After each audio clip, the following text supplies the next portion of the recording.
Muy buenas tardes. A nombre de la Asociación Nacional de Promotores y Educadores para la Salud, sean bienvenidos a nuestra jornada de promoción y educación para la salud integral del mes de abril. Estamos en la Semana de las Enfermedades Desatendidas, avances, retos pendientes en salud pública. Hoy le damos la bienvenida y agradecemos al Grupo de Investigación y Docencia Inmunología de Vectores. En las Américas, la leishmaniasis es una enfermedad zoonótica transmitida por vectores con un ciclo de transmisión complejo que involucra una amplia variedad de parásitos, reservorios y vectores. Se originan por distintas especies del género de Leishmania y son transmitidas a humanos y animales mediante la picadura de insectos. Su prevalencia está estrechamente relacionada con la pobreza, pero otros factores sociales, ambientales, climáticos también influyen en ella. Hoy les encargo, por favor, su micrófono. El tema es, ¿qué es la leishmaniasis? Síntomas, causas, tratamiento y prevención. Y para tocar este tema nos acompaña el doctor Jorge Armando Sime Castillo, que me permito presentárselos.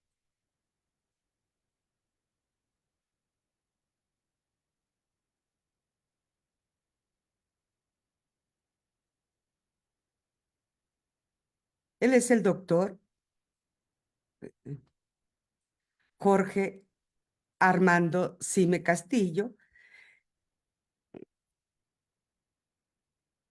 Creo que se me mueve todo esto. Es biólogo por la Universidad Nacional Autónoma de México, maestro en ciencias en biología experimental en la Facultad de Ciencias de la UNAM. En el año 2005 obtiene mención honorífica y candidatura a la medalla Alfonso Caso, doctor en ciencias en el Instituto de Investigaciones Biomédicas de la UNAM. Su campo de especialidad es biología, inmunología, virología, insectos, vectores de enfermedades arbovirales. Jefe del Departamento de Enfermedades Transmitidas por Vector en el Centro de Investigaciones sobre Enfermedades Infecciosas. Es responsable del proyecto de vigilancia. Es miembro del SNI Nivel 1 y ha dirigido 7 tesis de licenciatura, 3 tesis de maestría, una tesis de doctorado y un proyecto de postdoctorado. Ha colaborado ampliamente en tesis y proyectos de doctorado. Él es el doctor Jorge Armando Simes Castillo. Doctor, es un placer y un honor tenerlo en AMPE, su casa. Bienvenido. Muchas gracias, Magdalena, muchas gracias por la invitación y gracias a todos los que están conectados para esta charla.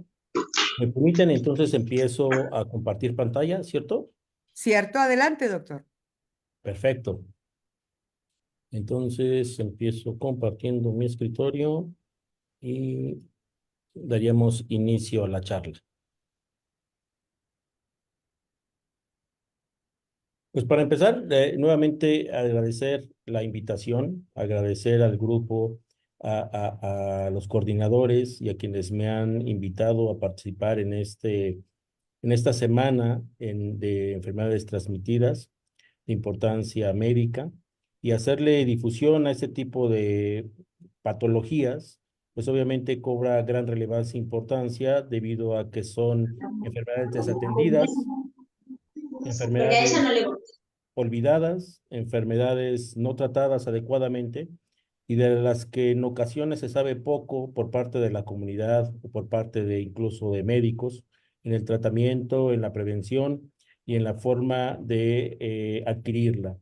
Entonces, hoy les voy a platicar acerca de la leishmaniasis, sus síntomas, causas, tratamiento y prevención. Como ya me presentaron amablemente y de forma muy grata, Soy jefe del Departamento de Enfermedades Transmitidas por Vector del Instituto Nacional de Salud Pública en el Centro de Investigaciones sobre Enfermedades Infecciosas.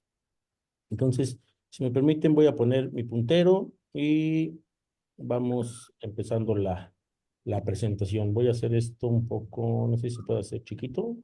La presentación, voy a hacer esto. Creo que así se queda. Bueno, la leishmaniasis continúa siendo un importante problema de salud en 4 regiones geográficas o epidemiológicas del mundo. Las Américas, África Oriental, África del Norte, así como Asia Occidental y Sudoriental. En las Américas, la leishmaniasis es una enfermedad zoonótica y de transmisión vectorial con complejo ciclo de transmisión, donde se involucran gran diversidad de parásitos. Ahorita les voy a definir un poco más al respecto. También hay reservorios y vectores, ¿no? Estamos hablando de un ciclo en el cual se involucran insectos, se involucran pequeños mamíferos como reservorios o humanos como somos nosotros y parásitos. Son causadas esas enfermedades por diferentes especies de protozoos del género Leishmania y se transmiten a los animales y humanos a través de la picadura de un insecto. Ayer me parece que tuvieron una plática de Plasmodium y entonces va quedando un poco más entendible el hecho de que forzosamente estas enfermedades tienen que ser transmitidas por el piquete de un insecto. En este caso, son dípteros de la familia Psicodidae. Ahorita les voy a enseñar un poco más a profundidad de estos bichitos. Esta parte me gusta mucho porque abunda y nos llama acerca de la... sí me gustaría quitar esto.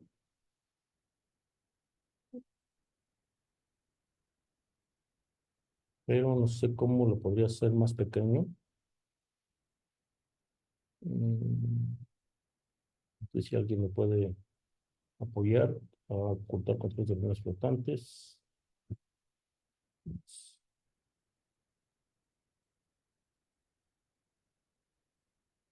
Ahí está, ocultar panel de video. Listo. Hay algunas estimaciones que apuntan que hay más de 200 millones de insectos vivos por cada ser humano. Y entre ellos, aproximadamente 14,000 especies se alimentan de sangre.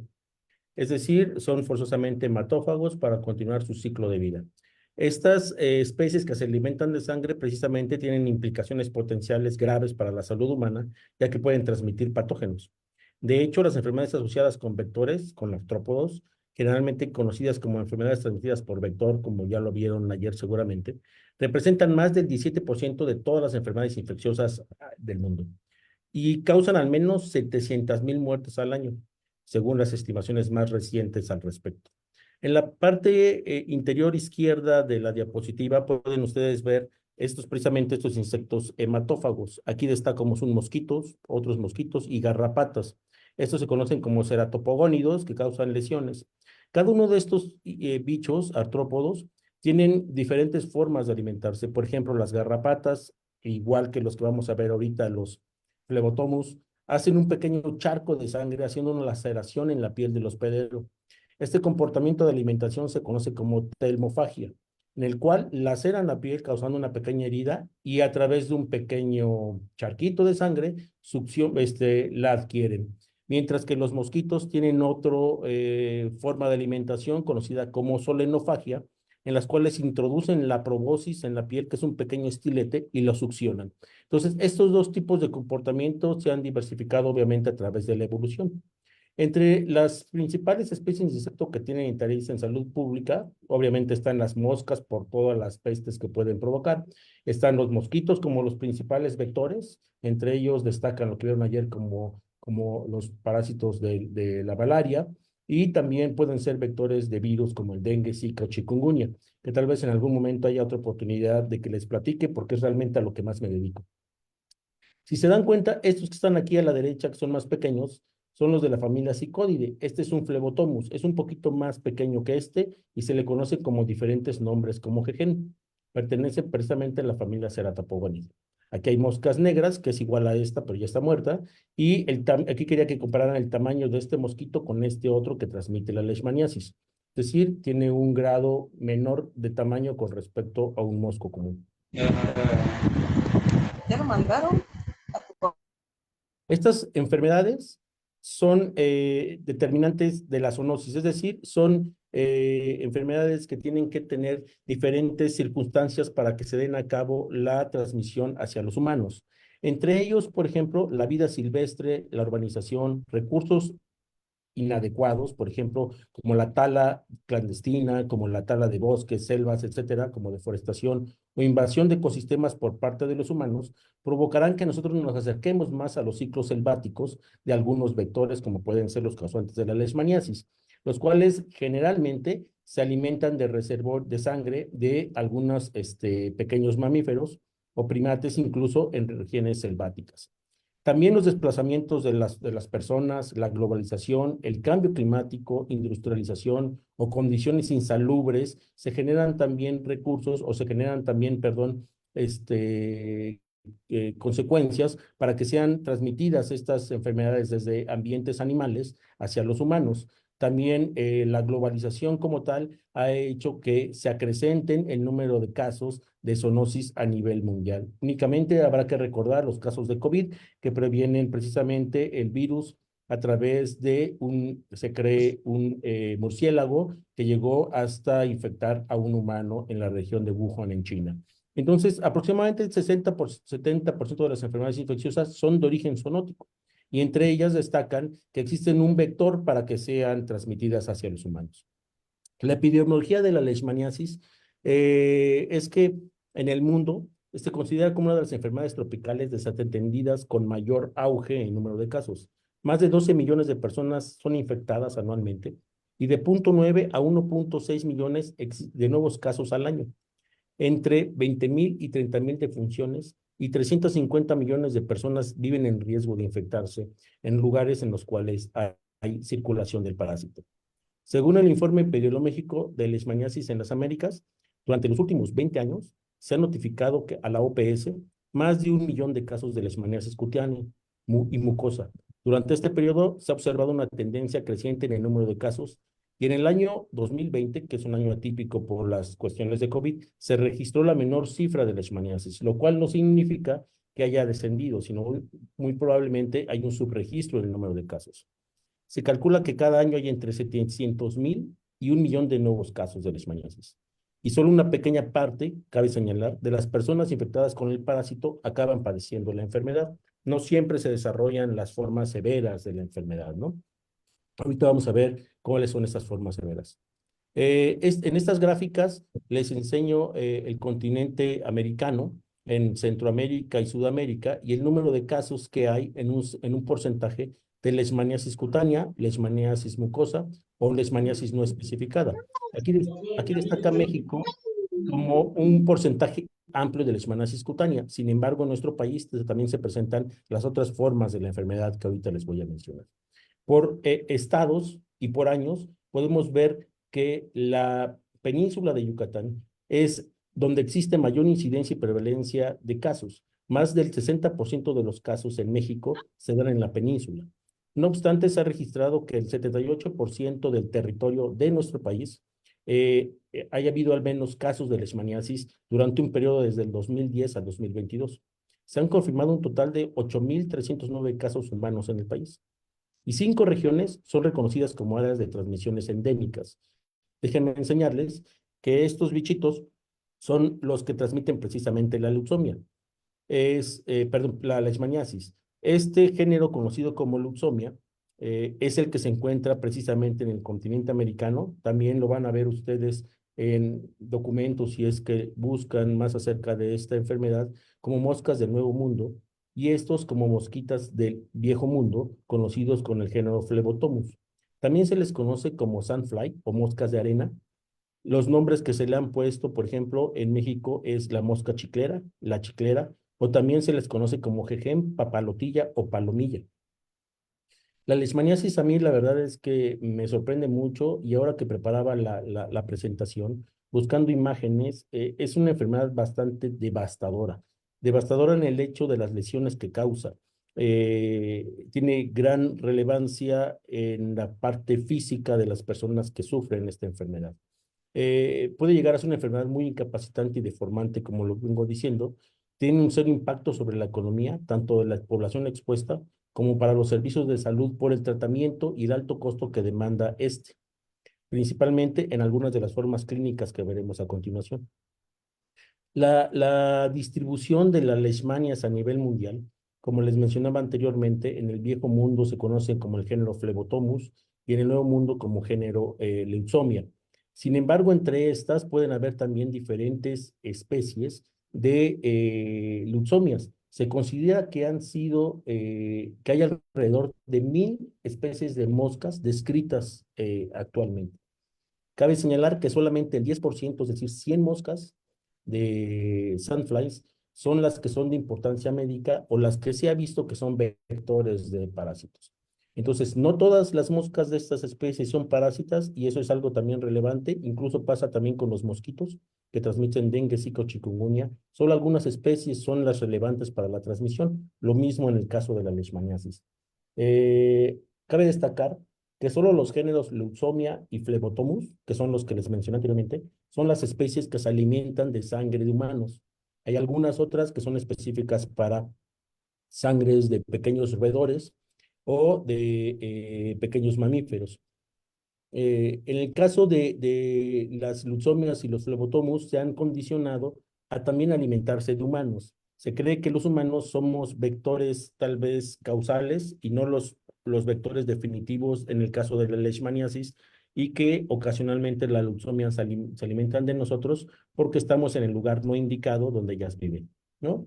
De las 1000 especies descritas, como les mencioné anteriormente, recuerden, solo 10% se ha descrito que sean vectores. ¿Cómo es el ciclo de vida de una de estas moscas? La verdad es que están medio feitas. Si se dan cuenta, tienen una gran cantidad de pelos o cerdas en el tórax. Y cabe señalar que, igual que los moscos, las hembras son las únicas que se van a alimentar de sangre, precisamente para continuar su ciclo gonotrófico. Cuando una mosquita de estas se alimenta de sangre, puede poner de 30 a 70 huevecillos.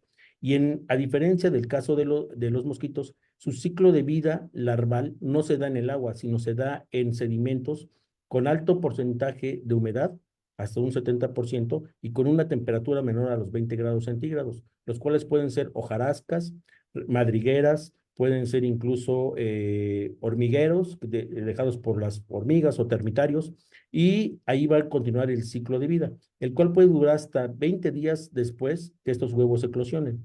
Posteriormente van a pasar 4 estadios larvales, desde el pequeñito, donde se van a alimentar vorazmente precisamente de las hojarascas, y después de 30 días del desarrollo, se llega hasta el 4.º estadio larval. Este estadio es muy importante porque si no existen las condiciones climáticas favorables para el desarrollo de la pupa, en este estadio hay un periodo conocido como diapausa, que es algo así como un aletargamiento, en el cual la larva no se alimenta, pero puede resistir condiciones de temperaturas adversos y puede subsistir durante gran tiempo. Después de esto, cuando las condiciones sean favorables, se puede generar la pupa. También se pueden distinguir entre machos y hembras de esta pupa, emergen dentro de 6 a 13 días para tener nuevamente un adulto. Generalmente los machos emergen primero, listos para copular a una hembra, y las hembras, como les repito, son las únicas que se alimentan de sangre. Si una hembra está infectada, entonces puede transmitir el parásito en un segundo periodo de alimentación. Cabe señalar que las hembras pueden alimentarse hasta de 3 a 4 veces en un mismo ciclo de vida. Por lo tanto, pueden poner de 120 a 280 huevos en su ciclo de vida y pueden infectar a varias personas en un mismo ciclo a lo largo de su vida, si es que estos parásitos estas moscas están infectadas de parásitos. Las mosquitas pertenecen a la familia Psicodidae, género Phlebotomine, su familia es Phlebotomine y género Leutzomia. Las principales transmisoras asociadas a las variedades cutáneas son estas. De hecho, tenemos en México algunas leucomias muy importantes desde el punto de vista de la importancia médica y que se han sido vectores comprobables de su transmisión de parásitos, como la leucomia olmeca, Leucomia cruciata, que también ha sido encontrada naturalmente infectada en nuestro país, o Leucomia diabólica, vector comprobado en la frontera entre Estados Unidos y México. Leucomia shannoni, también encontrada naturalmente infectada. Estas están generalmente asociadas con las variedades cutáneas, los cuales no realmente se centran únicamente en variedades cutáneas. Ahorita vamos a ver que las manifestaciones clínicas pueden ser también dependiendo de diferentes factores, incluidos las condiciones humanas. También otras principales transmisores asociados a la variedad visceral que vamos a ver también a continuación son estas moscas, Lutzomia longipalpis y Lutzomia evansi. Les puse únicamente las luxomias porque vamos a hablar de las manifestaciones y de las formas severas en el continente americano, porque incluye a México, y excluí las del viejo mundo, como son los flebotomus. Pero no porque no sean importantes, ¿ok? Porque también obviamente tienen una gran repercusión y causan una devastación enorme en el suroeste asiático, en África e incluso en algunos lugares de Europa. Las leishmanias, obviamente para esta transmisión, necesitamos precisamente el vector, necesitamos el parásito y necesitamos nosotros como reservorios del parásito. Entonces, en esta triada podemos ver los trypanosomátidos del género Leishmania y subgénero Leishmania oviania. Las principales parásitos de transmisores asociados a las variedades cutáneas, Leishmania infantum, que también se conoce como Leishmania chagassi, se cree que es un sinónimo, aunque algunos investigadores dicen que no es así, pero que tienen realmente características muy similares o prácticamente iguales. Leishmania infantum, mexicana, Pifanoy, venezuelenses, Graham, amazonensis, son otras que destacan, y hay otras que también están asociadas principalmente a las formas severas de la enfermedad, como es la variedad visceral y mucocutánea. Leishmania infantum, brasilensis y panamensis son aquellas que podrían estar causando las formas más severas de la enfermedad. En México contamos con una red nacional de laboratorios en salud pública para la vigilancia de la leishmaniasis. El Instituto de Diagnóstico y Referencia Epidemiológico, es decir, el INDRE, tiene lineamientos para la vigilancia del laboratorio. De hecho, esta gráfica la saqué del manual de la Secretaría de Salud del 2019 del INDRE, y así lo podrían buscar con esta referencia si quisieran tener mayor información. En él se da esta pequeña historia y se da también los lineamientos para la detección de la leishmaniasis, cuáles son las técnicas como frotis, inmunofluorescencias, antígenos o incluso el diagnóstico por técnicas moleculares como el PCR. La leishmaniasis cutánea fue descrita por primera vez en la península de Yucatán en 1912, quien la denominó como úlcera de los chicleros precisamente porque se hacían una úlcera a las personas que iban al campo en los árboles productores de chicle para en su jornada laboral y que regresaban generalmente con piquetes de moscas que se producían posteriormente como úlceras. En 1912, la forma cutánea, conocida como úlcera del chiclero, se dieron cuenta que era un padecimiento dermatológico, que se localizaba generalmente en la oreja, que afectaba principalmente en la península de Yucatán. Posteriormente, otro investigador, Franco Biaggi, logró aislar y cultivar el agente etiológico, y en ese entonces lo denominó como Leishmania mexicana, Leishmania tópica mexicana. Demostró también que su vector era un flebotomus, en el vector transmisor de la enfermedad. Posteriormente se le asignó a este flebotomus al género Lutzomia. El primer estudio epidemiológico sobre la leishmaniasis en México se realizó hasta 1942. En el que hoy es el Instituto de Referencia Epidemiológica. En 1950 se logra aislar el primer caso de leishmaniasis visceral en México, que es la forma más grave de la enfermedad. También se conoce como cala-azar, precisamente por su origen en las zonas del oriente. En 1983 se inició el estudio de trepanosomátidos en México, los cuales abarcaban el estudio de Trypanosoma cruzi, que me parece van a ver el viernes, y Leishmania species. Un año después se crearon ceparios de Leishmania y Trypanosoma cruzi, así como el montaje de técnicas de diagnóstico serológico preparado con antígenos propios para el reconocimiento de la enfermedad en humanos. En 1994 se crea el laboratorio de Leishmania y la técnica de inmunofluorescencia indirecta.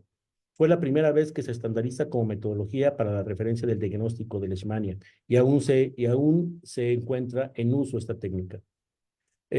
Asimismo, el laboratorio de Leishmanias apoya el programa de vigilancia epidemiológica se basa en una norma para la vigilancia epidemiológica, prevención y control de enfermedades transmitidas por vector. Es decir, en México, como tenemos casos de esta enfermedad eh, desatendida, se encuentran manuales, guías para su manejo y ahorita les voy a decir un poco más al respecto. La distribución en el continente americano varía generalmente de Centroamérica a Sudamérica, llegando a a la zona de Brasil, porque se dan las condiciones más adecuadas, es decir, las condiciones selváticas, temperatura, humedad requeridas para el crecimiento de los mosquitos, como les enseñé anteriormente. En el continente y en México todavía hay lugares con completa ausencia de leishmanias o de casos, pero se han ido incrementando conforme al tiempo. Este es un mapa del 2014, pero lo puse porque precisamente abarca una zona muy importante del continente americano. No obstante, algunos de estos sitios en los cuales ya se han encontrado al menos casos intermitentes de leishmanias ya sea en roedores, en humanos o incluso en perros. Hay presencia completa en toda esta zona y en la península de Yucatán, los cuales abarcan los siguientes estados, ¿no? Yucatán, Quintana Roo, Campeche, Tabasco, Chiapas, Oaxaca, Veracruz, Puebla, Guerrero, incluso en Morelos, aquí donde yo me encuentro, también hay casos. En Sinaloa, Nayarit y Jalisco. Se han reportado casos también esporádicos en estados del norte, como son Coahuila, Nuevo León, Tamaulipas, Hidalgo y San Luis Potosí. Tres entidades federativas son las que se encuentran con mayor morbilidad, ¿no? Es decir, la incidencia es más frecuente y se han calificado como la región del Golfo, la región del Pacífico y la región del Centro. En el continente americano y en particular en México, estos, como les mencionaba anteriormente, es una zoonosis y estos tipos de animales son los reservorios en los cuales se ha encontrado leishmaniasis. El perro también se conoce que es un importante reservorio, a diferencia de otras áreas endémicas, de otras variedades clínicas donde roedores, marsupiales y otros mamíferos son los principales reservorios. También los estudios que se hacen en el laboratorio abarca el conocimiento de los roedores o pequeños mamíferos alrededor de casos de humanos para conocer si hay reservorios de parásitos entre estos organismos y de esa forma tener un diagnóstico también más preciso y certero de la cantidad y distribución de parásitos en una zona en particular.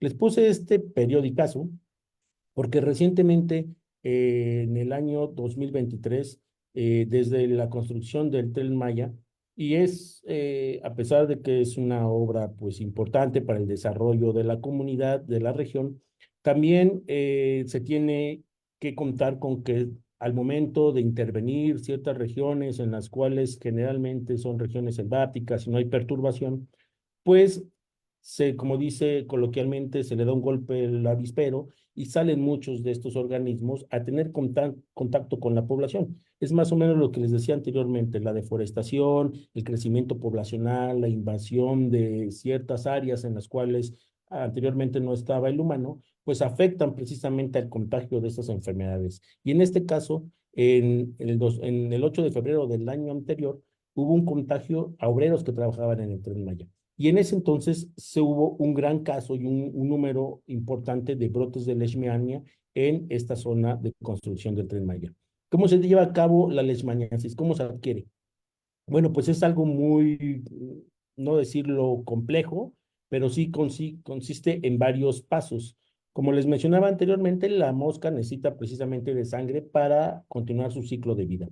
Pero si esta está infectada, tiene unos parásitos en ella de leishmania y la forma flagelar o móvil se conoce como promastigotes, los cuales estos promastigotes van a llegar hasta el humano. Y en el humano va a seguir este ciclo de vida. Los promastigotes son fagocitados por macrófagos, otros tipos de células mononucleares. Posteriormente, los promastigotes se transforman dentro de amastigotes, los cuales pierden el flagelo. Y estos amastigotes se multiplican en las células de varios tejidos e infectan otras células del humano, causando devastaciones como tipo úlceras o difuminación de estos tipos de úlceras. En el caso de algunos otros parásitos, llegan hacia las vísceras, causando las formas viscerales, o en la región de la nariz, causando las manifestaciones mucosas. Una vez que una mosquita encuentra nuevamente a una persona que está infectada, puede adquirir precisamente estos amastigotes. la mosca toma nuevamente un medio sanguíneo, ingiere macrófagos infectados con estos amastigotes y continúa el ciclo de vida dentro del mosquito. Cabe señalar que el estado infectivo se da al momento de que el mosquito está salivando y los estados de diagnóstico se pueden dar precisamente en el humano buscando las formas no flageladas o conocidas como mastigotes. Este ciclo lo vamos a ver un poquito más aquí, porque aquí nada más lo pintan como que la mastigote se transforma de un promastigote en el intestino del mosco, perdón, de la mosca sandfly. Entonces, aquí también se dividen ciertos parásitos para llegar hasta las glándulas salivales. Es muy interesante lo que hace este parásito a nivel molecular dentro de la mosca. Aquí se da todo el ciclo de vida del parásito. Llegan precisamente las formas procíclicas que se forman en 1 a 2 días después de que la mosca ingiere sangre. Entonces, aquí en este medio sanguíneo se va a formar una red conocida como matriz peritrófica, que lo que hace es realmente proteger al intestino o a las células del intestino de infecciones. Pero estos parásitos son tan macabros y tan listos que tienen unas formas conocidas como nectomónadas. Estas nectomónadas van a evadir esta barrera que se forma cuando el mosco adquiere sangre y se van a anclar al intestino. Entonces, cuando la mosca, porque también obviamente defecan, eliminan el bolo sanguíneo, las parásitos no van a ser eliminados porque estos nectomónadas van a estar ancladas al intestino, entonces no se van a ir.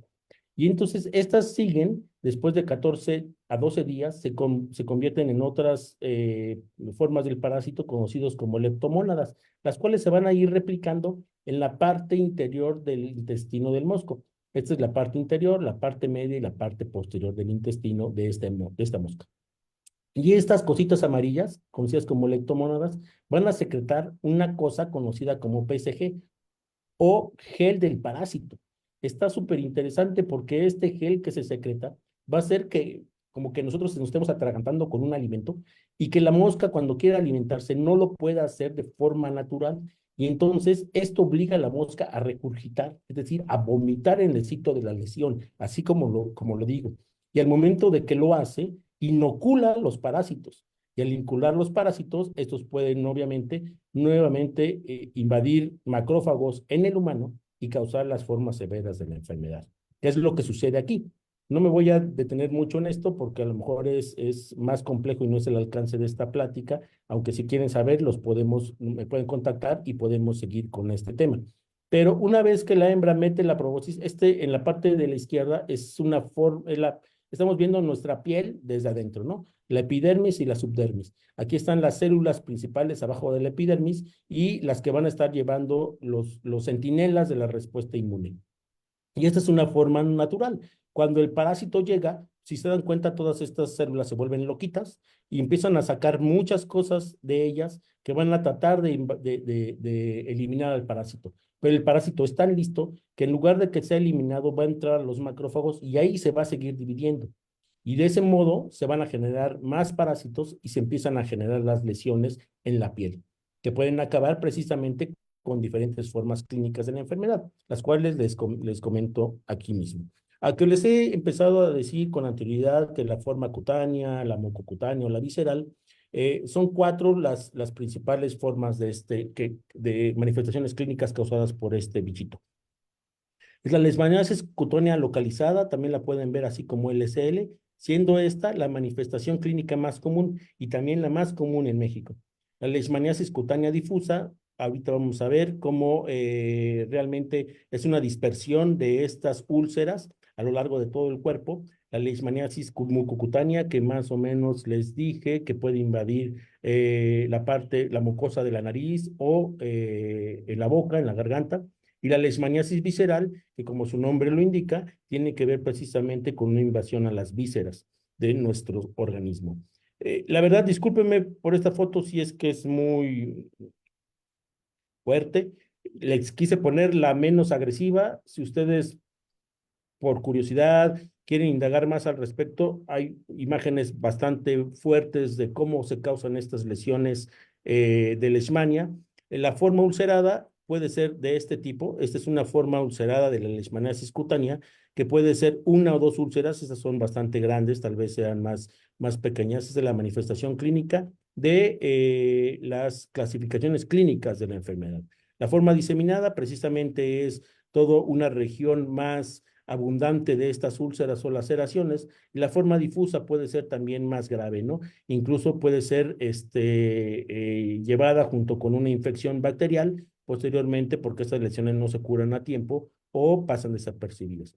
Bueno, no desapercibidas, sino más bien desatendidas. La forma típica, pues son pequeñas ronchitas que pueden parecer un piquete de algún otro mosco y pueden desaparecer incluso paulatinamente sin ser tratadas.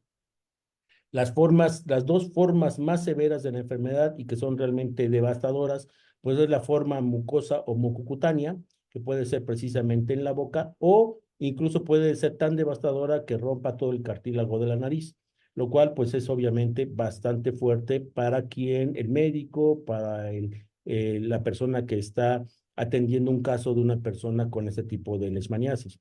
La leishmaniasis visceral, también hay una inflamación completa de las vísceras, que puede ser incluso en la región hepática, causando precisamente este tipo de comportamientos médicos.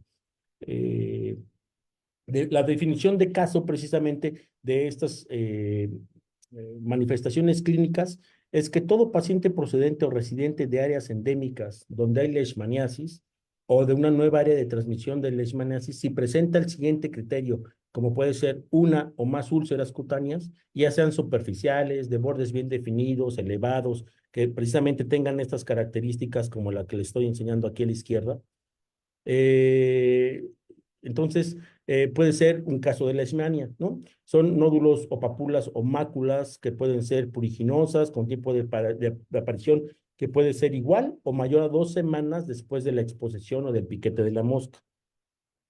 Ese es un caso probable de leishmaniasis cutánea. Un caso confirmado ya, que puede ser todo caso probable de leishmaniasis cutánea que resulte positivo a uno más de los siguientes métodos. Como les dije anteriormente, el frotis de la lesión con cultivo nos puede dar el resultado exacto y preciso de que se trata de parásitos de la leishmania. El serológico, como la inmunofluorescencia, que les mencionaba en la historia en México, cómo se ha creado como una herramienta, nos puede dar un título mayor a 1 entre 40 antígeno, y de esa manera decir y confirmar que es una leishmaniasis cutánea. Si es un caso descartado de leishmaniasis cutánea, pues todo caso probable de leishmaniasis que resulte negativo a estos siguientes métodos tendrá que ser resultado positivo a otras patologías para descartarse como una leishmaniasis cutánea.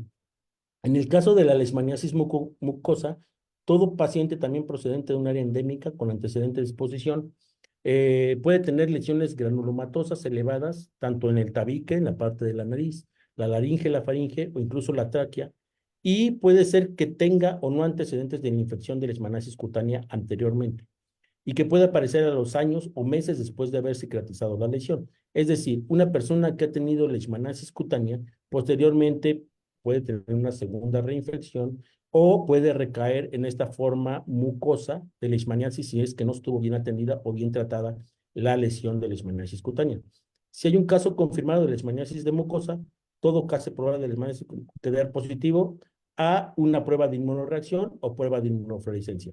Un caso descartado de leishmaniasis mucosa, todo caso probable de leishmaniasis mucosa da como resultado negativo, pero puede ser positivo a otras patologías. La última, el caso de la leishmaniasis visceral, otra vez que sea en área endémica, que presente fiebre mayor de 10 días y signos de patomegalia y esplenomegalia en la área abdominal. Un caso humano confirmado de leishmaniasis visceral tiene que ser por estos métodos.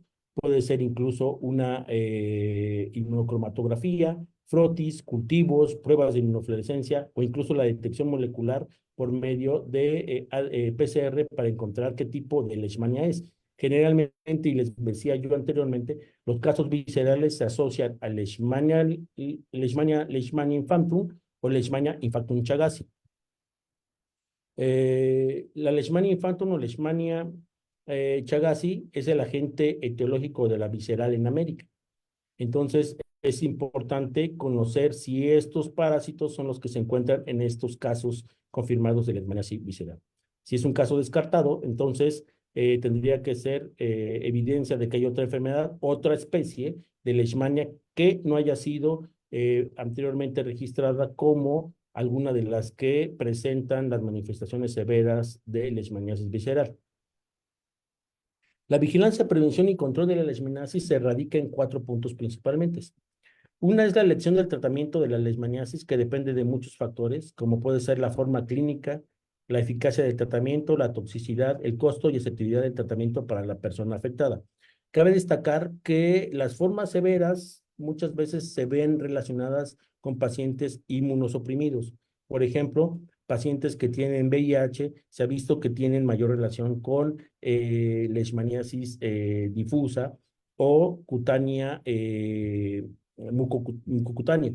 No obstante, no siempre es el caso. Por ejemplo, pacientes que son inmunodeprimidos con tipo de enfermedades como lupus eritematoso, no se ven estas asociaciones. Entonces, todavía realmente se tiene mucho que estudiar al respecto. La respuesta a los tratamientos de la leishmaniasis pues son heterogéneos, depende de la especie del parásito. Son 20 especies aproximadamente del parásito las que están provocando la leishmaniasis. También tiene que ver con la localización geográfica. Incluso en nuestro mismo país, se han encontrado diferentes especies de leishmanias, de parásitos en el norte de México, a pesar de que son casos aislados, con respecto a las que se encuentran en el sur. También la relación general del parásito con su vector, su reservorio y hospedero es importante. Las opciones de tratamiento para la leishmaniasis en América no es la excepción en cuanto a las manifestaciones clínicas, ¿no? Que pueden ser estas 4 que ya les mencioné anteriormente. Entonces, dependiendo de la leishmania o el estado general de las personas y también incluso la disponibilidad de medicamentos, porque son cerrados en su venta para el tratamiento con la leishmaniasis. La leishmaniasis cutánea en México tiende a ser más severa que en otros continentes debido a las diferencias entre especies y con un largo periodo de evolución. Algunos pacientes infectados con algún tipo de leishmania pueden desarrollar la forma cutánea difusa, que es de más difícil curación con los tratamientos disponibles, ¿no? Algunas pueden evolucionar con compromiso de las mucosas debido a metástasis o aún a pacientes que hayan recibido o estén bajo tratamiento sistémico o local. Es decir, hay muchos factores que influyen también en una manifestación severa o no de la enfermedad. Los puntos de buena práctica, pues para el tratamiento, será la toma de decisión acerca de la estrategia terapéutica a ser utilizada en pacientes diagnosticados. La explicación clara de los riesgos y beneficios de las alternativas disponibles hacia el paciente. No es imperativo, pero es recomendado identificar la especie de leishmania para iniciar el tratamiento. Si se conoce la especie, debe iniciarse el tratamiento de acuerdo a la condición clínica y considerando el balance riesgo y beneficio dependiendo de la condición de salud del paciente. Los pacientes diagnosticados con leishmaniasis deben ser orientados acerca del cuidado higiénico de las lesiones, por ejemplo, cutáneas o de mucosas, precisamente para evitar o en lo mayor posible casos de bacterias o repercusiones con infecciones recurrentes o oportunistas. Las clínicas de presencia, bueno, también obviamente habrá que seguir el tratamiento y los cuidados y medicamentos que se den en las clínicas.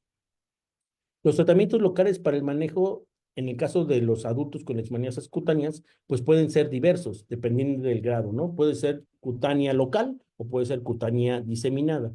Los criterios para iniciar un tratamiento son que haya de 1 a 3 lesiones de hasta 900 milímetros cuadrados. Se tiene que medir el área de donde está la lesión, y ahorita les traigo ahí una foto. Las lesiones situadas a cualquier localización que no sea cabeza, también hay lesiones en cabeza, pero eso también ya es una manifestación difusa, grave, y también ausencia de inmunodepresión y posibilidad de efectuar seguimiento, ¿no? Es decir, que el paciente no esté inmunodeprimido, como les mencioné anteriormente, porque si no el tratamiento tendría que ser distinto. Una de las intervenciones no tan invasivas, pues es la termoterapia, que es la aplicación con calor con un dispositivo electromagnético generador de ondas de alta frecuencia. Previa anestesia, se aplica un electrodo a 50 grados centígrados por periodo de 30 segundos en el centro de la lesión y en su borde. Y de hecho, de esta forma se intenta matar al parásito. Hay equipos ya bien delimitados, como este conocido como Thermodet, y ha sido utilizado para la especie de Leishmania brasilensis y Leishmania mexicana y Leishmania panamensis.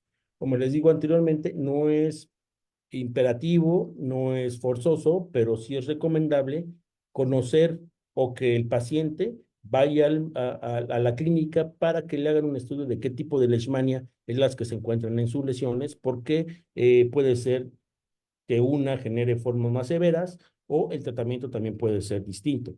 Por ejemplo, pueden ser usados antimoniales pentavalentes, como es la glucampima, que es el nombre del medicamento, o el Petostan, que son drogas consideradas como leishmanicidas, ¿no?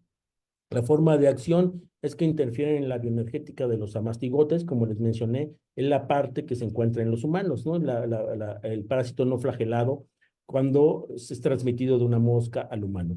Inhiben algunas partes metabólicas del proceso de división de los parásitos, como puede ser la glicólisis o oxidación de ácidos gráficos, reduciendo también la energía del propio parásito y orillándolo a la muerte.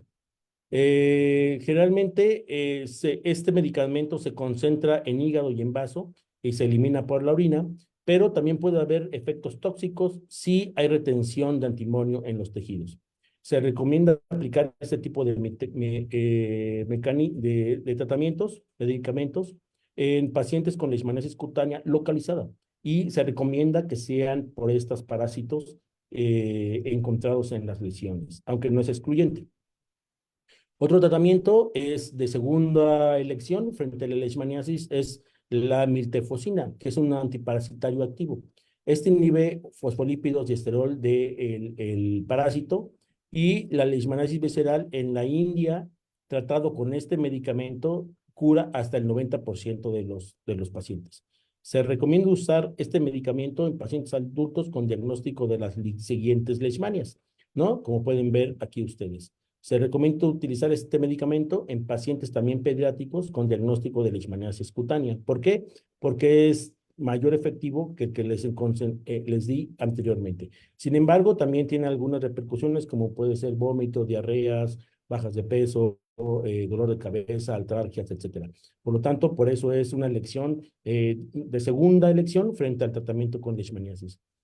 Para el tratamiento con leishmaniasis mucosa, la leishmaniasis tiene que ser un tratamiento sistémico y tiene que recurrir con antimoniales pentavalentes, como ya les dije anteriormente, más pentosifilina, antimoniales pentavalentes, y también se incluye afotericina B y o antiforicina B desoxicolato en un segundo nivel de atención.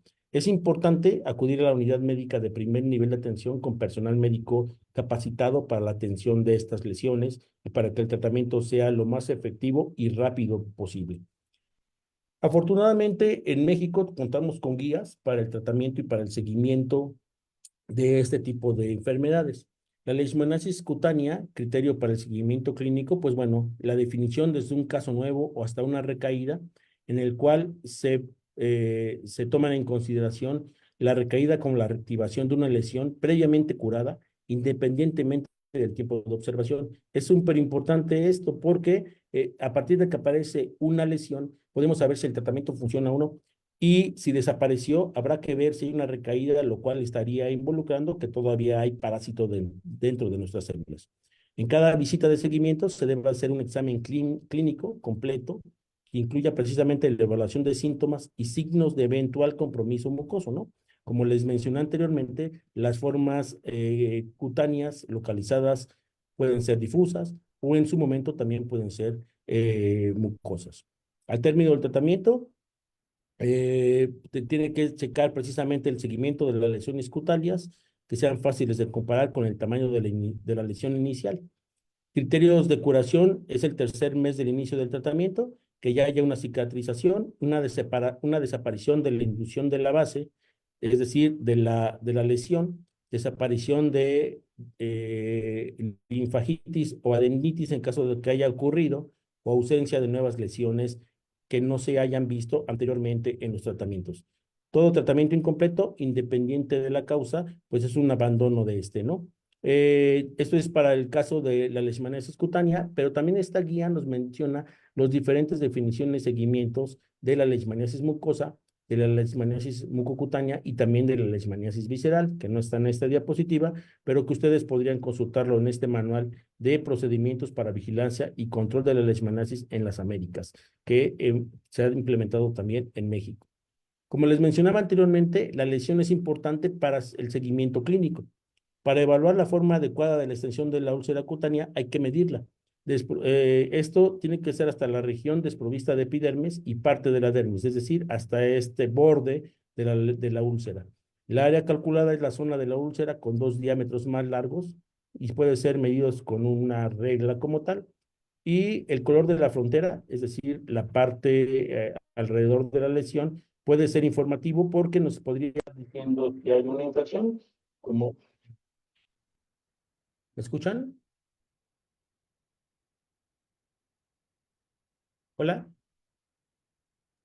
Sí se Bueno, escucha. perfecto. Perdón, es que tuve un problemilla aquí con mi computadora. Precisamente el color también es informativo de una zona que se estaría curando o que estaría teniendo un proceso de inflamación o de infección que podría ser también causante de los propios parásitos o de algunos organismos que sean, que estén aprovechando la lesión. Medir la cicatrización, pues es un proceso fácil, no es un proceso fácil, aquí dice, puesto que abarca una compleja serie de eventos, ¿no? Tanto celulares como moleculares que tienen como fin restaurar la integridad de la piel. Pero obviamente sería el paso que uno busca en el tratamiento de la leishmaniasis cuando se dan precisamente los medicamentos. El ver cicatrización, pues es un avance grande.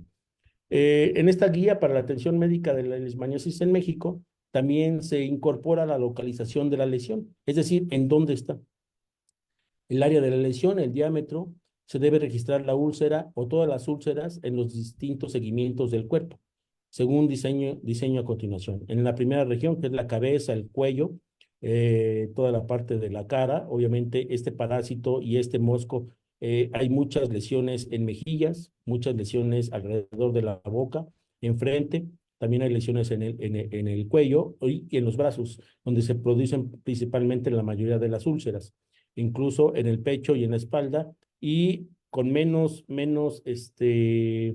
frecuencia, pero también en las piernas se conocen este tipo de lesiones.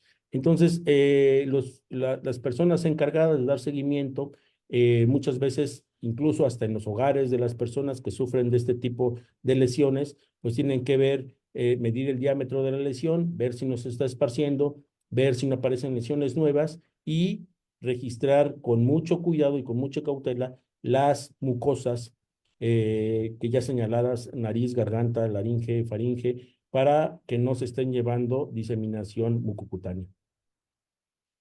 ¿Cuáles son los principales factores de riesgo de adquirir esta enfermedad? Ya que les he mostrado y que las fotos eh, pues son tanto perturbadoras, que a mí no me gustan en particular enseñarlas. ¿Qué es lo que nos estaría a nosotros o en el ambiente favoreciendo de adquirir este tipo de enfermedades? Pues en el resumen se mencionó que son las condiciones socioeconómicas, afecta mucho a muchos lugares marginados y población con riesgo, por ejemplo, al dormir a la intemperie, en lugares donde circula activamente la mosca y el parásito, pues es un aumento de la probabilidad de adquirir este parásito. Obviamente, las jornadas laborales, como en el caso de chacleros, cafetaleros, también aumenta el riesgo porque son los lugares en donde les encanta vivir a estas moscas y con ello aumenta el riesgo de adquirir también estas enfermedades, ¿no? No únicamente son condiciones socioeconómicas, sino también precisamente las jornadas laborales a las que se tienen que eh, regir este tipo de actividades y que por lo tanto también podrían ser factores de riesgo. La mala nutrición y la respuesta inmune de la persona es sumamente importante porque se ha visto que un deceso en vitaminas, por ejemplo, en hierro, puede provocar lesiones más severas de la enfermedad. La respuesta inmune, ya hablamos mucho al respecto, cuando están inmunosuprimidas las personas, pueden también manifestarse de formas más severas. La movilidad de la población es otro de estos factores de riesgo. Por ejemplo, hemos tenido muchos migrantes desde Centroamérica y algunos lugares de Sudamérica que recorren el país de México hacia la frontera con Estados Unidos o hacia Estados Unidos. Y algunos de estos pudieran estar trayendo en su torrente sanguíneo, en sus células, parásitos incluso sin siquiera saberlo. Y pueden estar introduciendo algunos parásitos dentro de lugares donde no existían estas leishmanias y por lo tanto, al tener el vector activo en estas mismas regiones, propiciar condiciones para el mayor riesgo de adquirir esta enfermedad. Por lo tanto, también es importante hacer un monitoreo de las personas que migran, no únicamente en la protección hacia su camino, hacia la frontera, sino también en la salud que conllevan tanto su propia protección como la protección de los lugares en los que van desplazándose.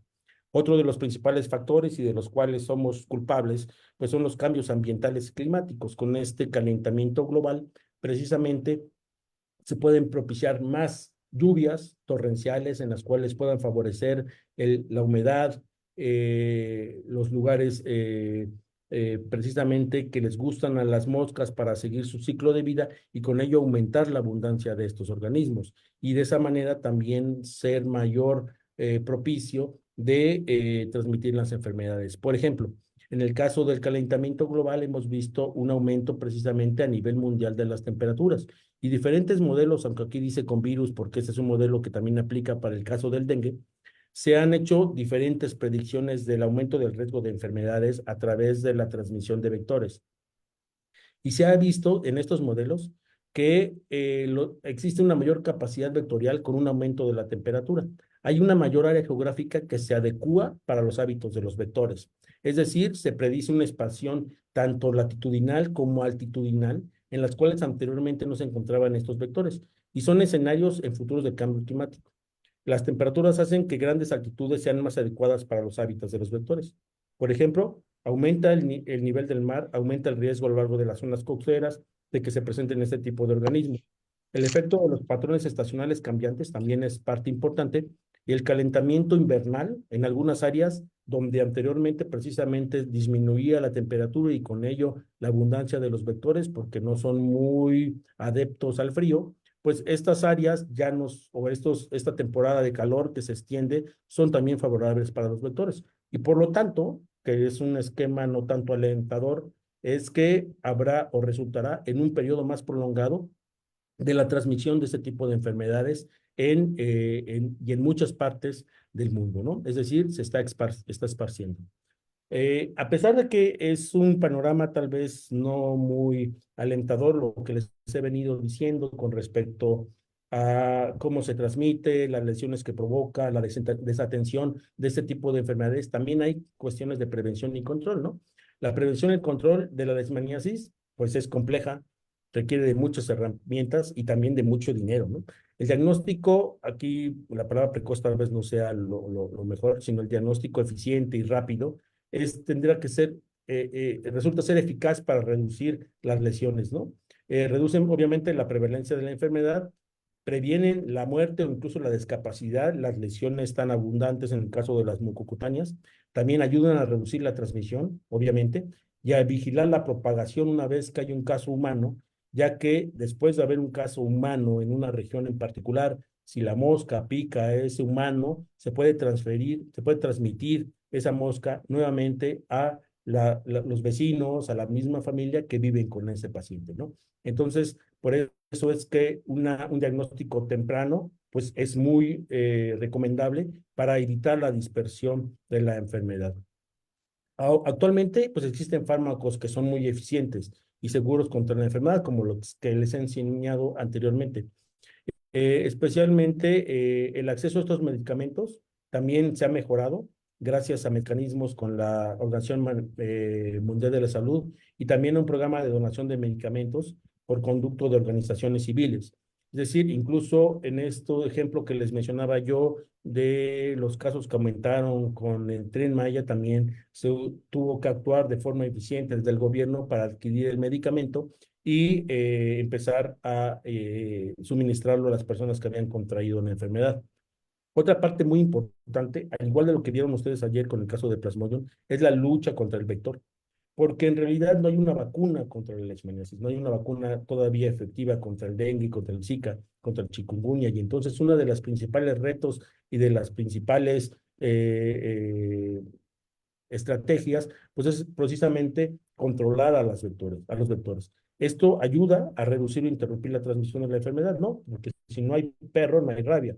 Entonces, entre estos métodos destacan la fumigación con insecticidas, también la difusión y el conocimiento de las personas que viven en estas zonas donde hay casos endémicos o sostenidos de la manifestaciones y presencia del vector y del parásito, es que hay que llegar con ellos y enseñarles o proporcionarles herramientas que les ayuden a controlar estos fenómenos. Por ejemplo, si una persona tiene leishmaniasis, está en tratamiento y que tiene úlceras o lesiones cutáneas, pues lo más importante sería que la persona se quede en un lugar de resguardo para que no sea transmisible de las enfermedades a otras personas. Por ejemplo, el uso de mosquiteros, pabellones tratados con insecticidas sería una buena manera de tratar de prevenir que se disperse la enfermedad, ¿no? La gestión de las condiciones del medio y la protección personal per se es muy importante precisamente para no difundir, no seguir diseminando la enfermedad. La vigilancia obviamente tiene que ser importante para seguir de cerca la evolución de las lesiones, actuar rápidamente en caso de que se siga creciendo esta enfermedad y llegue al caso de epidemia, cuando se registren elevadas tasas de letalidad en personas bajo tratamiento. Es importante tener un control de reservorios animales como los que enseñé de rotores, pero es una tarea compleja. Tampoco vamos a eliminar a la fauna porque precisamente ellos nos podrían transmitir a partir del piquete de un insecto los parásitos que ellos tienen, ¿no? Sino también saber, de cierta manera, esta vigilancia de estos animales si no cuentan con parásitos dentro de ellos y si es así, ponerlos posiblemente en cuarentena o saber qué parásitos son los que están circulando. También es importante que nosotros mismos nos alejemos de las zonas selváticas o los pobladores, sobre todo en épocas de lluvias, cuando las moscas empiezan a tener mayor abundancia precisamente en alguna época del año. Para la movilización social y el fortalecimiento de las alianzas, como les decía anteriormente, se requieren intervenciones, pues bueno, de movilización e información de las comunidades, como el ejemplo que les decía de los migrantes. Es decir, las alianzas y la colaboración con diferentes interlocutores que puedan generar información con programas de lucha contra estas enfermedades es un aspecto absolutamente esencial para el tratamiento de estas enfermedades. Entonces, en sí, les puedo decir que sí hay estrategias de prevención, sí hay estrategias de control que puedan ser eficientes para no diseminar estas enfermedades.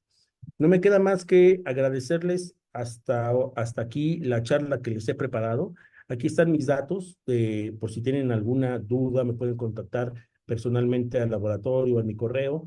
Y nada más comentarles que realmente mi trabajo más fuerte radica en el estudio molecular inmunológico de los mosquitos y que son transmisores precisamente de dengue, zika y chikungunya.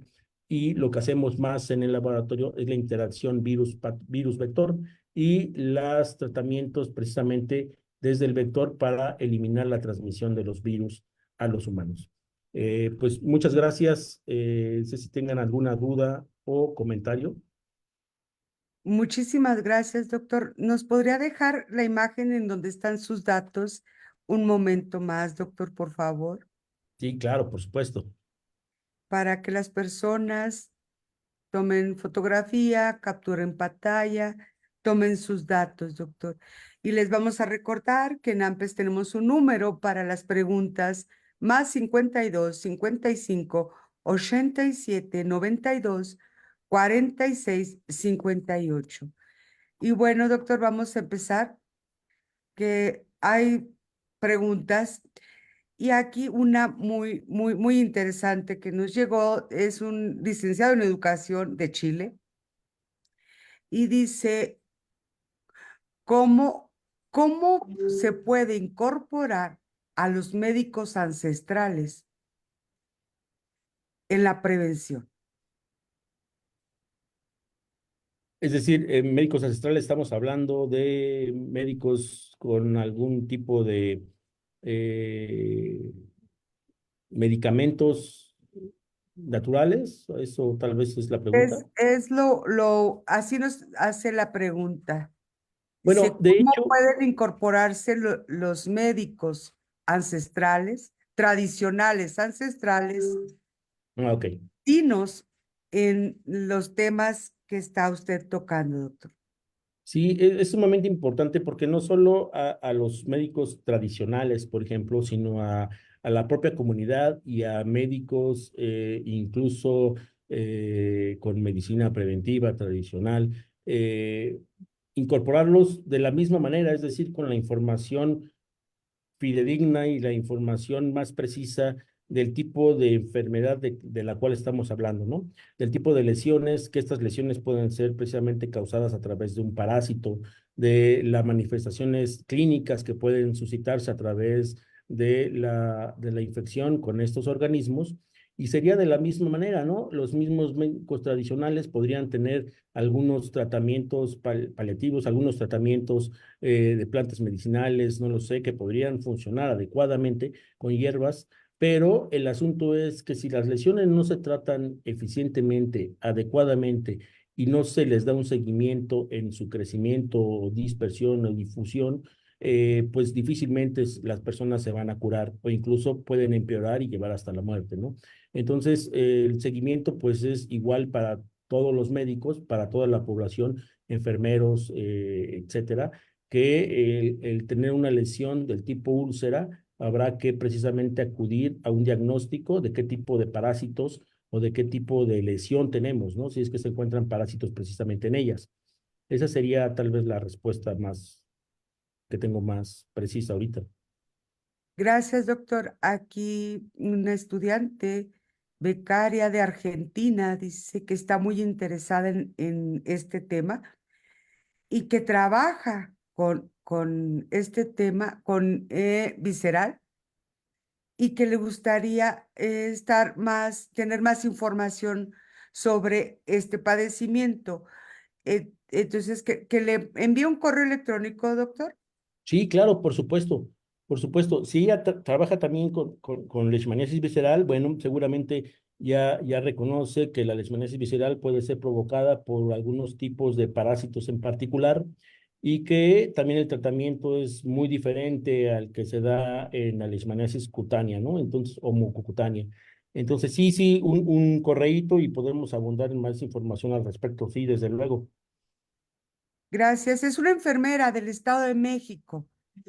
¿Ustedes cómo consideran la prevención de las enfermedades en población de bajos recursos y personas vulnerables? Es una pregunta, la verdad, bastante interesante y compleja desde el entorno de todas las enfermedades infecciosas, no únicamente de esta, ¿no? Muchas veces las comunidades con problemas socioeconómicos o marginadas desde el punto de vista socioeconómico, que no debería de ser así, obviamente, sufren más de ese tipo de enfermedades olvidadas, ¿no? Una es porque se fomentan los criaderos, por ejemplo, en el caso de los mosquitos, los criaderos con agua resguardada y con ello, porque obviamente no tienen los servicios sanitarios esenciales como puede ser el agua potable a través de tuberías. Entonces, con eso se genera humedad o se generan condiciones para los nichos acuáticos, en el caso de los moscos, o la humedad aumenta en el caso de las moscas de las sandflies, ¿no? Pero es algo muy complejo porque no le puedes decir a la comunidad, pues no guardes agua, ¿no? Porque no tienes. Pero sí se le puede acercar y decir, tapa tus baldes de agua para que no sean lugares donde ovipositen los mosquitos y no tengas casos de dengue, zika, chikungunya, o que no se evapore esa agua generando humedad para el crecimiento de las mosquitas como las sandflies. Entonces, la verdad es que la prevención en lugares vulnerables, pues es ir a pie, ¿no? A pie y mencionar precisamente, tratar de reunir a la mayor número de personas posibles para informarles que están en riesgo y que pues obviamente no son solo como individuos, sino un riesgo poblacional de las familias, de sus hijos, que pueden ser afectados por estas poblaciones, ¿no? Y darle las herramientas, porque no les mencioné, creo que en el prevención y control, pero muchos de estos insectos o de los piquetes de esos insectos se pueden cubrir con repelentes, aunque no son muy eficaces, pero sí te dan algún tiempo de oportunidad para que no se acerquen a ti, utilizar mangas largas, utilizar camisolas, si vas a un área, por ejemplo, cafetaleros, pues ir con pantalón largo, no de short, con calcetas elevadas para evitar los piquetes de estos insectos, ¿no? Entonces, entre más protegido estés, pues menos probabilidad hay de que te puedas contagiar con esas enfermedades. Sería la difusión por completo, ¿no?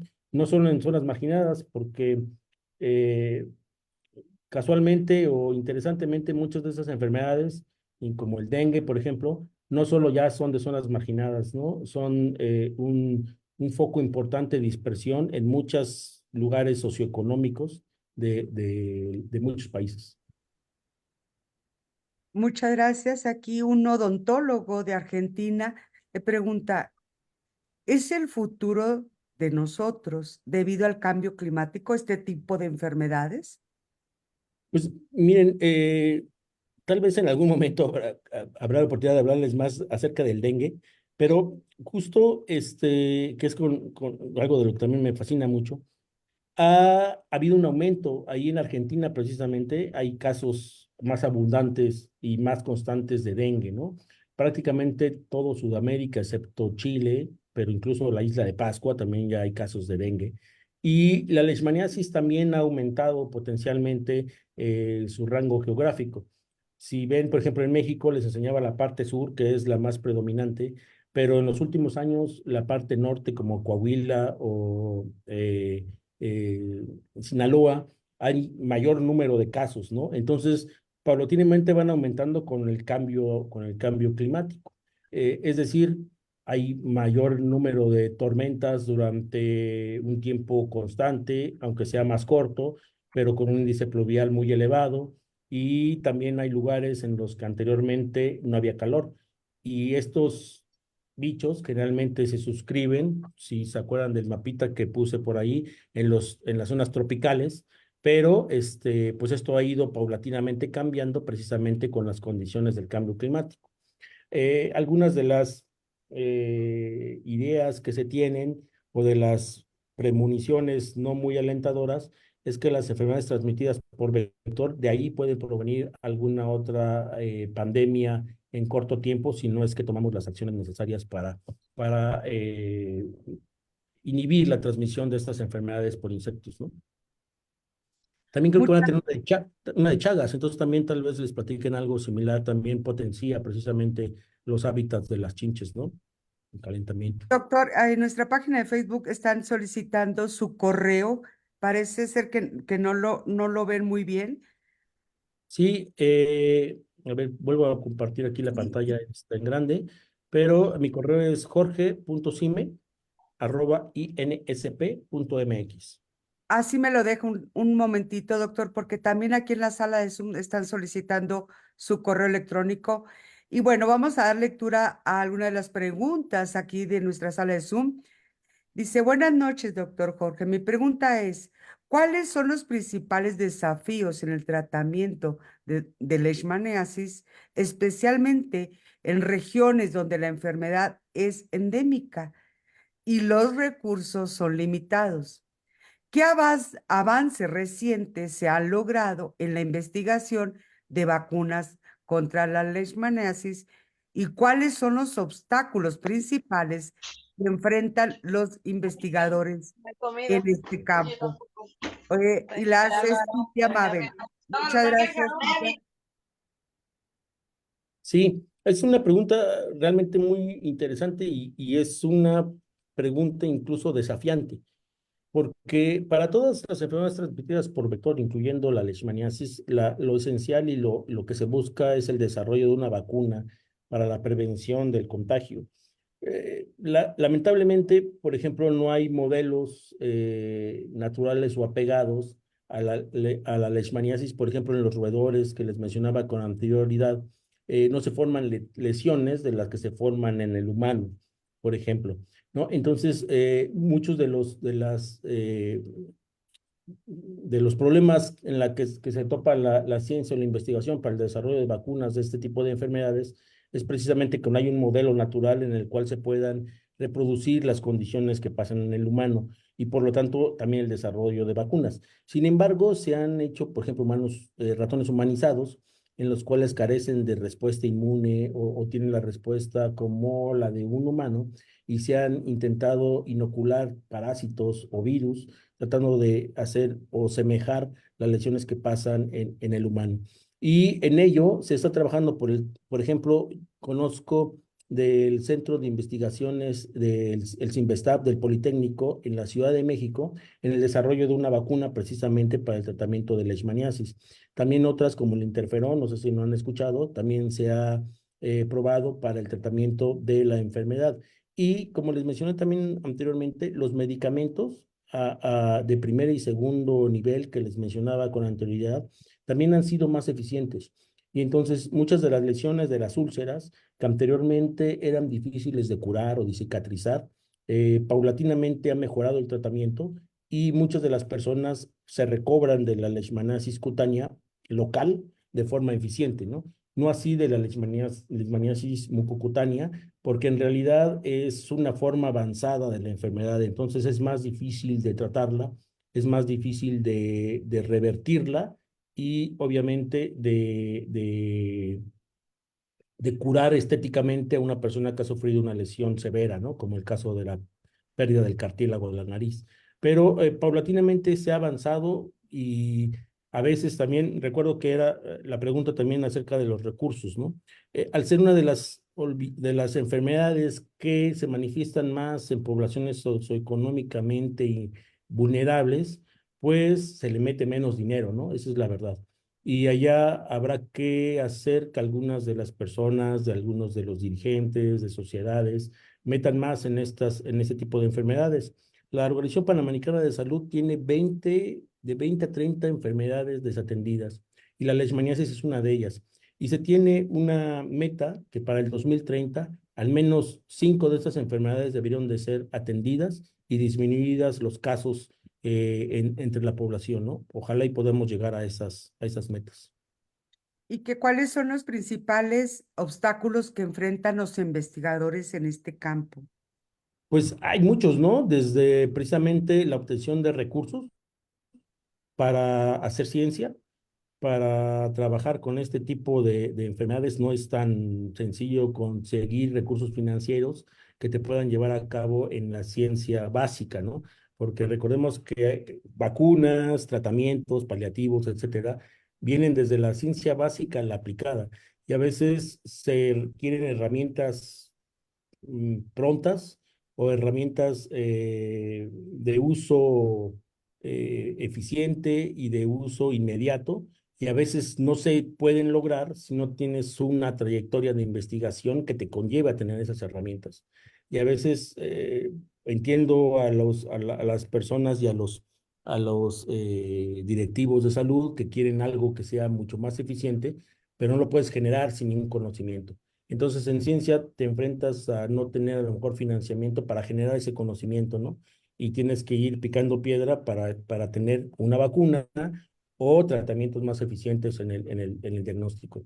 Y otra de ellas es también el llegar a las comunidades, el llegar a las comunidades y explicar y difundir esta información de los peligros que conllevan tener vectores de importancia médica a su alrededor y a veces es difícil involucrar a actores gubernamentales que conlleven también a ciertas convergencia de ideas y de que ayuden a la población precisamente a mitigar los efectos de estas enfermedades.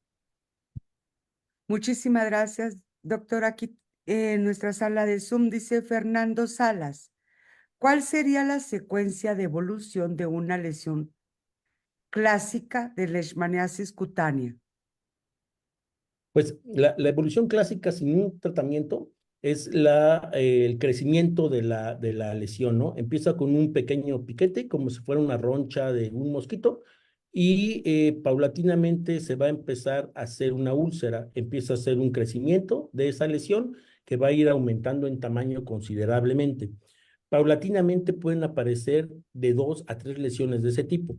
Cuando ya aparecen las terceras lesiones, es un foco para los tratamientos de salud. Es decir, muy probablemente y casi en una probabilidad muy alta, es que puedas tener leishmanias en esas lesiones. Ese sería como la evolución temprana de una lesión cutánea y que posteriormente se puede hacer difusa o diseminada en 2 o 3 lesiones y esas se pueden ir aumentando a gran parte del cuerpo, ¿no? Y posteriormente se puede quedar nada más en cutánea, se puede quedar en estas 2 o 3 lesiones o puede manifestarse a mucocutánea, ¿no? Una más de Ani Laura Flores. Dice, muy interesante la plática, doctor. Dice la pregunta, ¿todavía es útil la reacción de Montenegro para el diagnóstico de esta parasitosis? Veo que se menciona las interacciones como un método, sobre todo para descartar la leishmaniasis y dos, las leptomaniadas y nectomaniadas son estadios transicionales de las... ay, espero que no alcanzo a leer muy bien. Mm. Ahora sí. Transicionales de los promastiojos. Ani Flores. Bueno, la pregunta es, ¿todavía es útil la reacción de Montenegro para el diagnóstico de esta parasitosis?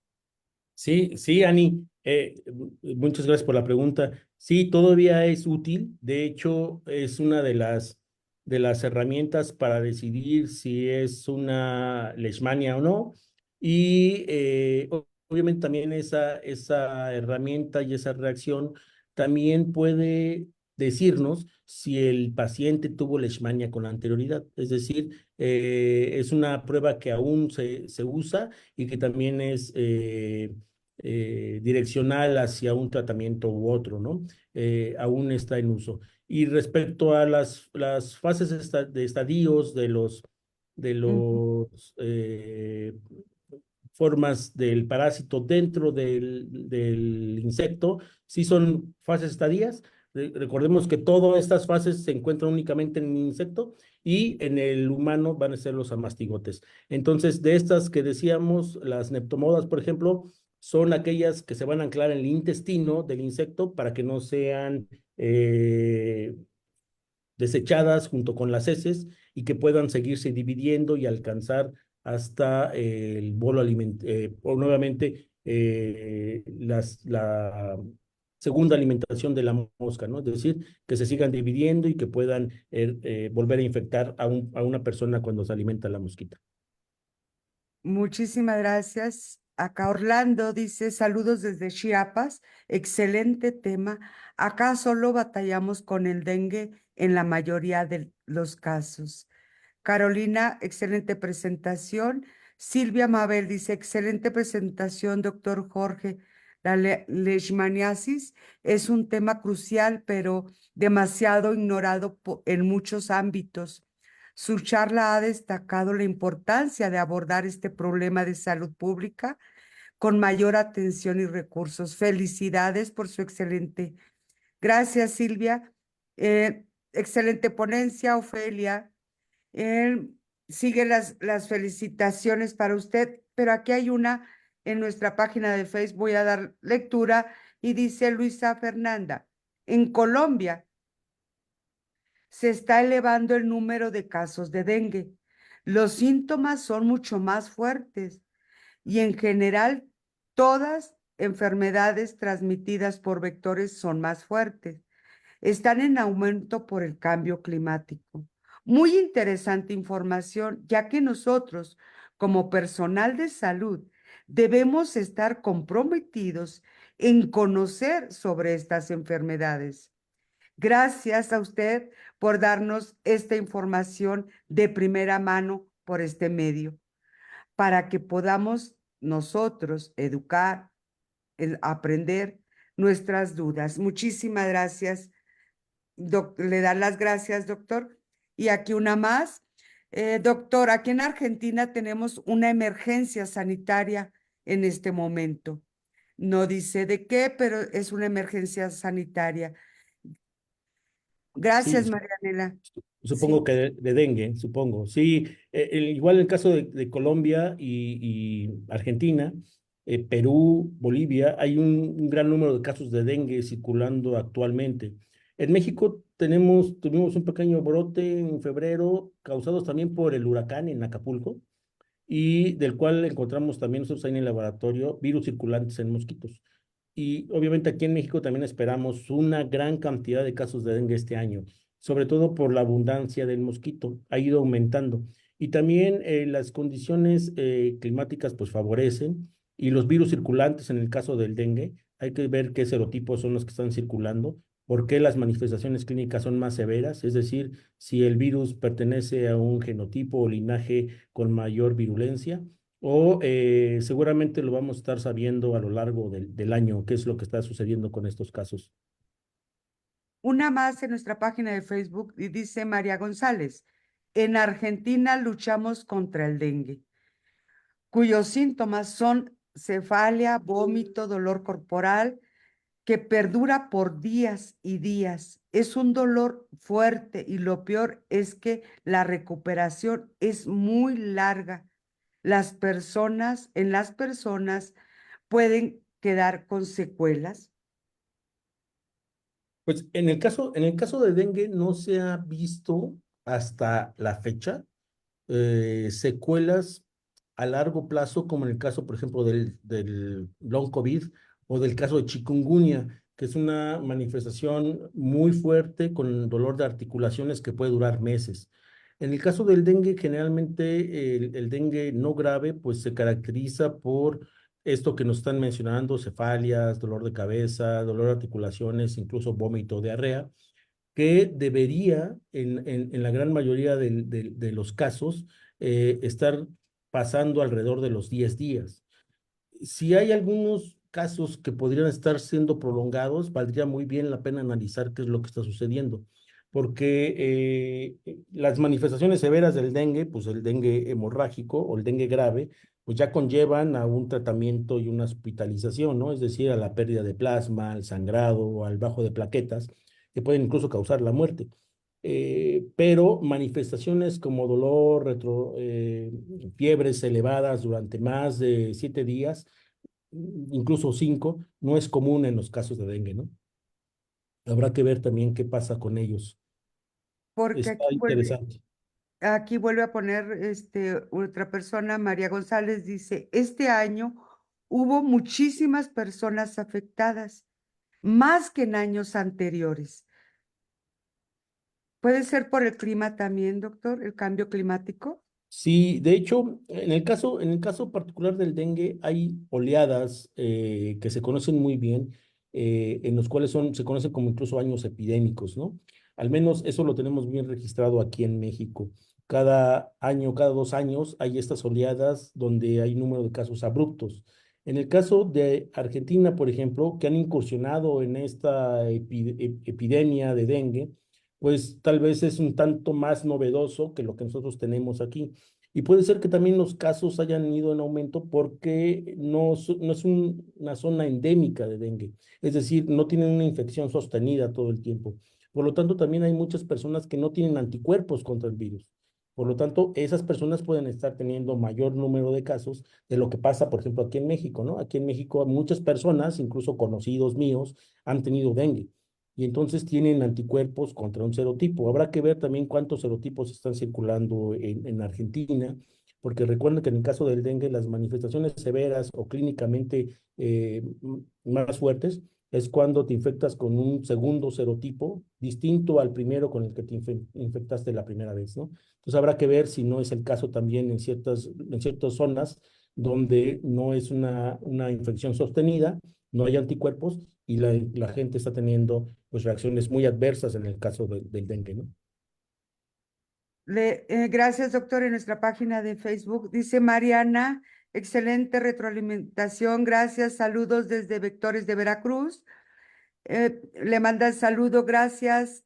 Carlos Medina, muchas gracias, doctor. Excelente ponencia.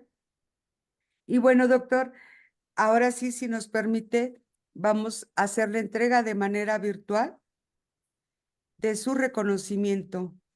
Le recordamos que el día de mañana estará con nosotros el doctor Alejandro Alvarado Delgado, que va a tratar el tema cisticercosis, conociendo un parásito muy puerco. Mañana a las 6 de la tarde.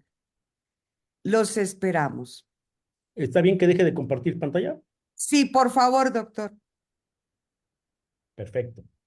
A ver si tomaron su correo las personas aquí en Zoom que nos estuvieron preguntando.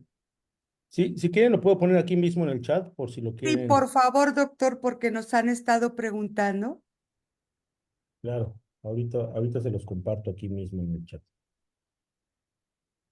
Y por las preguntas, doctor, creo que vamos si nos permite abusar de su amable ponencia y deseo de compartir con nosotros. Creo que por todas las preguntas es urgente una de dengue y de chikungunya, doctor. Sí, claro, por supuesto, el día que quieran, con todo gusto, ahí me voy a sentir todavía más como pez en el agua, porque es más el tema que trabajo cotidianamente, ¿no? Y la verdad es que es un tema bastante importante y relevante actualmente, porque hay muchos casos en muchos lugares. Por los datos que nos están llegando, sí, doctor, está muy fuerte. Bueno, a nombre de la Asociación Nacional de Promotores y Educadores para la Salud, otorga el presente reconocimiento al doctor Jorge Armando Sime Castillo, investigador en ciencias médicas del Grupo de Investigación y Docencia Inmunología de Vectores, por su excelente participación en la conferencia que es la leishmaniasis, síntomas, causas, tratamiento y prevención en la Semana de las Enfermedades Desatendidas, avances, retos y pendientes en salud pública del 22 al 26 de abril en su modalidad virtual. Hoy, 24 de abril del 2024, y firma por la mesa directiva, la tesorera, la licenciada Araceli Flores Reyes, y su servidora, Magdalena Fierro. Doctor, nos siguen pidiendo aquí en el Face que por favor el dengue, estamos en un pico en muchos países. Siguen poniendo que dengue, que urge, doctor, así que ya está más que comprometido, doctor. Claro, cuando tú me digas, Magdalena, no hay ningún problema, me dices un par de días con anticipación y la hacemos, con todo gusto. Claro, claro que sí, doctor, por ahora sí, por todos los mensajes que nos están llegando. Nos ponemos de acuerdo para ahora sí, si la ponemos en 1 o 2 meses, de acuerdo Sí, a, claro, a sus horarios, doctor. sin problema. Ahora sí, wow, siguen llegando contra el dengue, doctor. Ahora sí le recordamos mañana continuamos esta semana. Doctor, un mensaje para cerrar nuestra ponencia el día de hoy, por favor. Pues nada más agradecer nuevamente por la invitación a todos los que aún siguen conectados por aquí con la información recabada. Espero haber contestado lo que sé, con mucho agrado haber compartido la información de Leishmania.